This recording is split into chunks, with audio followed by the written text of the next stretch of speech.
Hi everyone, welcome back to my channel. Today we're going to speak about genders. I know that is quite a confusing topic in Greek, but today we are going to speak about everything in detail. Apart from the grammatic rules and the exceptions, today we are going to speak some techniques that you can use in order to recognize them easier and help you memorize them.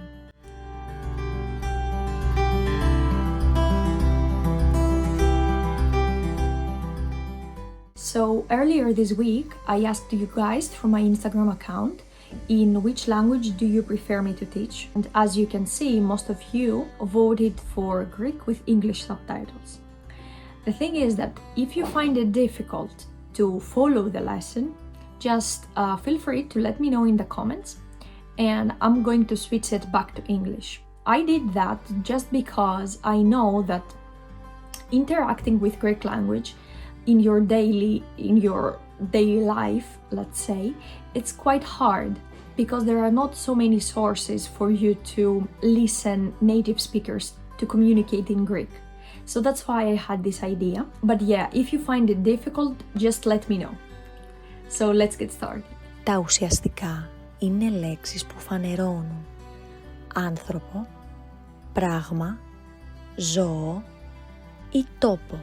Τα ουσιαστικά γράφονται με κεφαλαίο όταν βρίσκονται στην αρχή μιας πρότασης ή όταν είναι ονόματα προσώπων, πραγμάτων, ζώων, τόπων, ημερών, μηνών και γιορτών.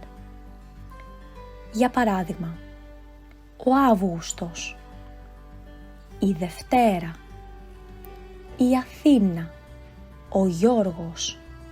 Τα ουσιαστικά αυτά δεν έχουν πληθυντικό αριθμό.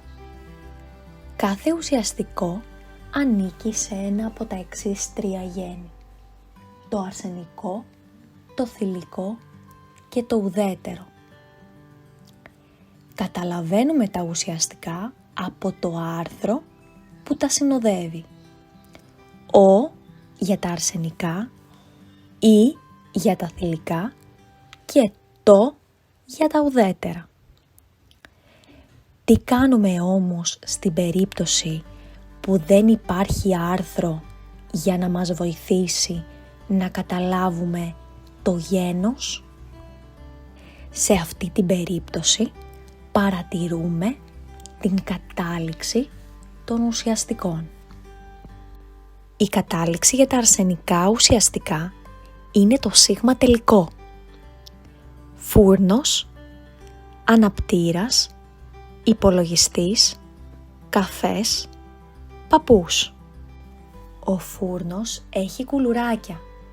The bakery has cookies. Ελληνικός καφές. Greek coffee. Εδώ βλέπουμε ένα βίντεο για το πώς να φτιάξουμε έναν ελληνικό καφέ σωστά.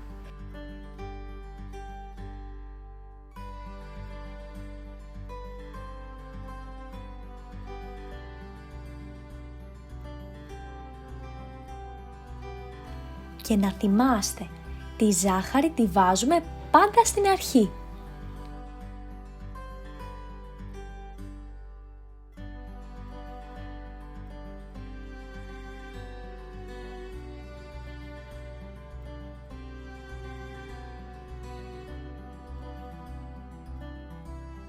Ο υπολογιστής βρίσκεται στο τραπέζι.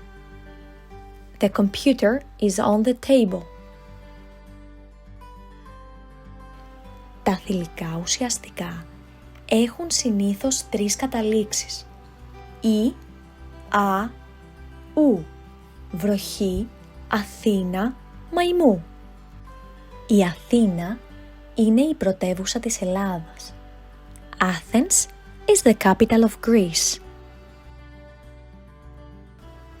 Μαϊμού is the monkey, αλλά κάποιες φορές το χρησιμοποιούμε και για να πούμε ότι κάτι είναι ψεύτικο.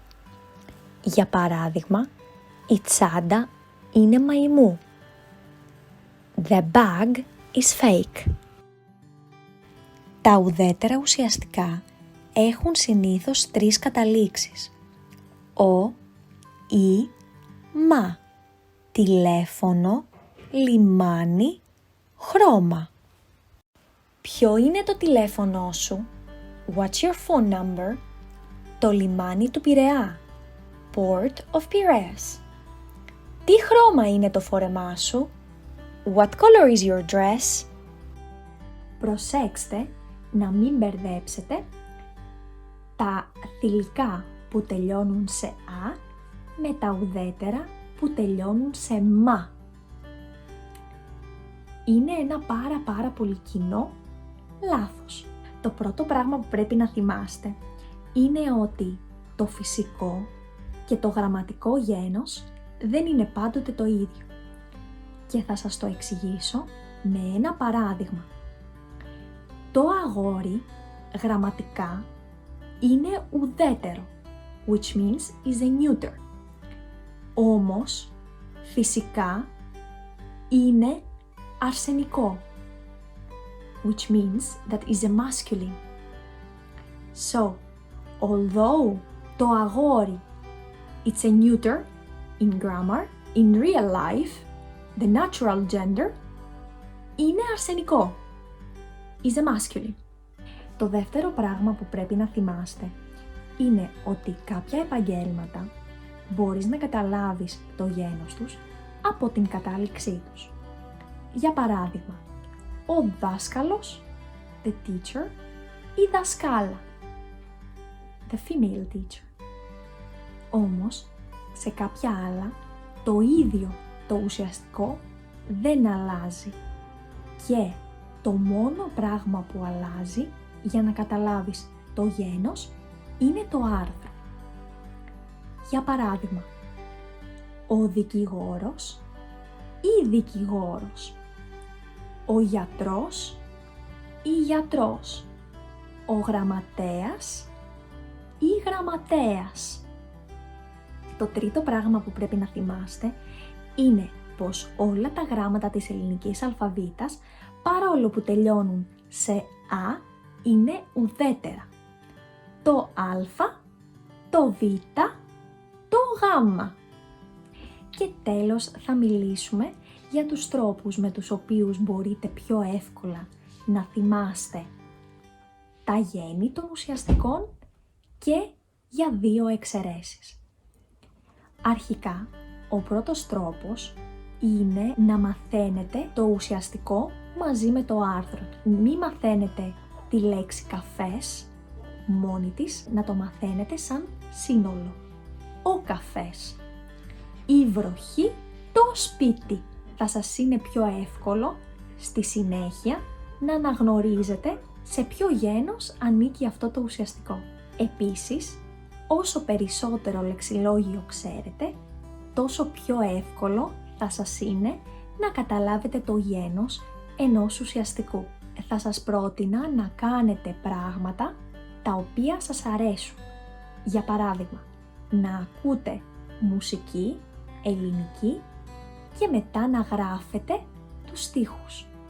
Αυτό θα ήταν πάρα πολύ βοηθητικό για να μάθετε περισσότερες λέξεις στα ελληνικά. Οι 2 εξαιρέσεις για τις οποίες θα μιλήσουμε σήμερα είναι το γάλα που τελειώνει σε α, όμως είναι ουδέτερο, και η νοσοκόμα που τελειώνει σε μα, όμως είναι θηλυκό. Το γάλα is the milk και η νοσοκόμα is the nurse. Σας ευχαριστώ πάρα πολύ που είδατε αυτό το βίντεο, ελπίζω να σας άρεσε και μην ξεχάσετε να κάνετε subscribe στο κανάλι και θα τα πούμε την επόμενη εβδομάδα. Φιλάκια πολλά! Thank you!